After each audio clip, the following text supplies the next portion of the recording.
Insurance और investment को एक साथ लाने की कोशिश करता है।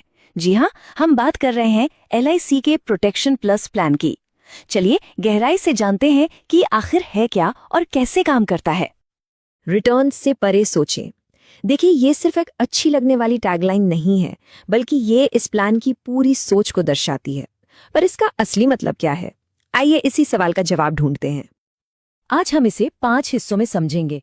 सबसे पहले कि प्रोटेक्शन प्लस असल में है क्या, फिर देखेंगे कि आपका पैसा कहाँ इन्वेस्ट होता है, आपको फायदे क्या क्या मिलते हैं, ये प्लान कितना फ्लेक्सिबल है, और आखिर में कुछ जरूरी आंकड़ों पर भी नजर डालेंगे। तो पहला सवाल, ये प्रोटेक्शन प्लस है क्या? मजे की बात यह है कि इसका जवाब काफी हद तक इसके नाम में ही छिपा हुआ है। अच्छा, इसका जो ऑफिशियल नाम है वो सुनने में थोड़ा कॉम्प्लिकेटेड लग सकता है, नॉन पार लिंक्ड सेविंग्स प्लान।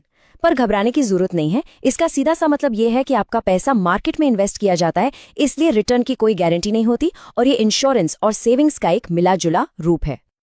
तो फिर पैसा जाता कहाँ है? यहीं से ये प्लान और भी दिलचस्प हो जाता है।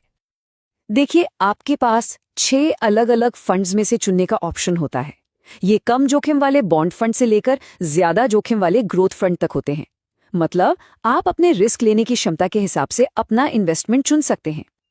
और जो लोग ज्यादा रिस्क लेने के लिए तैयार हैं, उनके लिए अपना 100% पैसा इक्विटी में लगाने का भी ऑप्शन है। इसका मतलब है कि ज्यादा रिटर्न मिलने की संभावना भी बढ़ जाती है। पर हाँ, ये भी ध्यान रखना होगा कि इसमें जोखिम भी उतना ही ज्यादा है। लेकिन अगर मान लीजिए किसी वजह से पॉलिसी बंद हो जाती है, तो क्या होगा? इसके लिए एक सेफ्टी नेट भी है। ऐसी स्थिति में आपका पैसा एक डिसकंटिन्यूड फंड में चला जाता है, जहां 4% की गारंटीड ब्याज दर मिलती है। तो इन्वेस्टमेंट वाला हिस्सा तो हमने समझ लिया। अब आते हैं इस प्लान के सबसे जरूरी पहलू पर, प्रोटेक्शन और सेविंग्स। यानी कि जब सबसे ज्यादा जरूरत होती है तब क्या होता है? यहाँ 2 मेन सिनेरियो बनते हैं। अगर पॉलिसी होल्डर की मृत्यु हो जाती है, तो नॉमिनी को 3 अलग अलग अमाउंट्स में से जो सबसे ज्यादा होगा वो मिलेगा। इससे एक मिनिमम गारंटी बनी रहती है। और अगर पॉलिसी होल्डर पूरी अवधि तक जीवित रहते हैं, तो उन्हें अपने यूनिट फंड की पूरी वैल्यू मिल जाती है। और हाँ, एक और बढ़िया फायदा है। अगर आप पॉलिसी को उसकी पूरी अवधि तक चलाते हैं, तो आपके जितनी भी मोर्टेलिटी चार्जेस कटे हैं, वो सब आपको वापस मिल जाते हैं। ये तो एक अच्छा बोनस हुआ है ना? जिंदगी में कब क्या हो जाए कुछ कहा नहीं जा सकता, सही है ना? इसीलिए ये प्लान आपको इतनी फ्लेक्सिबिलिटी देता है कि आप इसे अपनी बदलती जरूरतों के हिसाब से एडजस्ट कर सकें। मान लीजिए शादी हो रही है या घर में कोई नया मेहमान आ रहा है। ये जिंदगी के वो बड़े पल हैं जब जिम्मेदारियां बढ़ती हैं, और ये प्लान आपको इन नई जिम्मेदारियों के लिए अपना कवरेज बढ़ाने की सुविधा देता है। कभी कभी अचानक पैसों की जरूरत पड़ जाती है। अच्छी बात यह है कि ये प्लान आपको 6ठे साल से ही पार्शियल विड्रॉल यानी कुछ पैसा निकालने की इजाजत देता है, और जैसे जैसे समय बीतता है आप ज्यादा पैसा निकाल सकते हैं। और रुकिए, पिक्चर अभी बाकी है।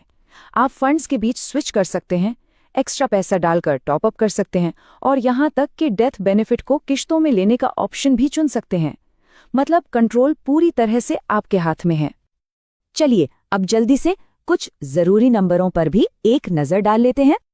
आप सिर्फ 3,000 रुपये महीने के प्रीमियम से इसकी शुरुआत कर सकते हैं, जो इसे काफी लोगों की पहुंच में ले आता है।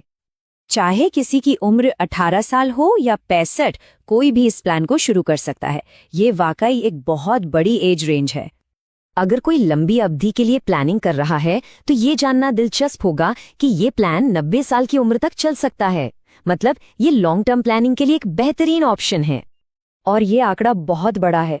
आप अपने सालाना प्रीमियम का 40 गुना तक का कवरेज पा सकते हैं। ये आपके प्रियजनों के लिए एक बहुत बड़ा सुरक्षा कवच बन सकता है।